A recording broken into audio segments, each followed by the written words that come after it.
Only recently, I actually added an announcement bar to my own website, bycrawford.com, because I was thinking, well, how can I increase my conversions? How can I get people to contact me? And so I did an announcement bar, I added the link to the text in there, and then I saw this option and I had no idea it existed. It's make the announcement bar all a link. So you hover over any part of the announcement bar and the cursor turns from your arrow to your hand. And I was like, oh, that's cool, because if we look at user behavior, most users, they're not lazy, but if they can't see somewhere to click immediately, you lose their attention and they go. So this is the perfect way to maximize the potential of an announcement bar that guides someone to take an action. So with that said, this is how you add a link to that whole bar. So you can see we're on the site here, and I've already set up an announcement bar up here. What we need to do is go into Pages and then scroll down to Website Tools and then go to Announcement Bar.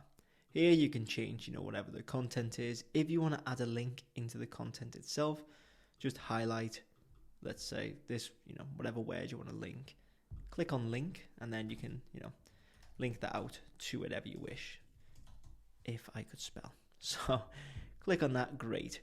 Now, if you want to add a link to the whole thing, so I've already got Google in there, but you can see we have click-through URL. So add a link to make the whole announcement bar clickable. We'll go in here, and let's say I want to link this to By Crawford. So click on this, and then if it's an external link, we want to make sure it opens up in a new window. If it's an internal link, so let's say we just want to link it to home, then we would untoggle this and then hit save. So if we, let's say I've saved that and I'm on the about page, I click on here, that's going to take me to the home page. Let's go back into announcement bar, and then let's link this externally by crawford.com. And you can also add file links, email links, and then phone links. Obviously, pages would just be on your own site anyway. But other things like phone, file, email, you just click on those and you can add those. But let's just do a web address, which is bycrawford.com. Hit save again.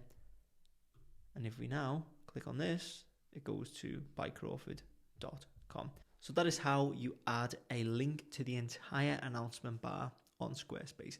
Hopefully you found that useful. If you did, please make sure to leave a like and hit subscribe. And if you want me to build your Squarespace website, you can get in touch using the links in the description.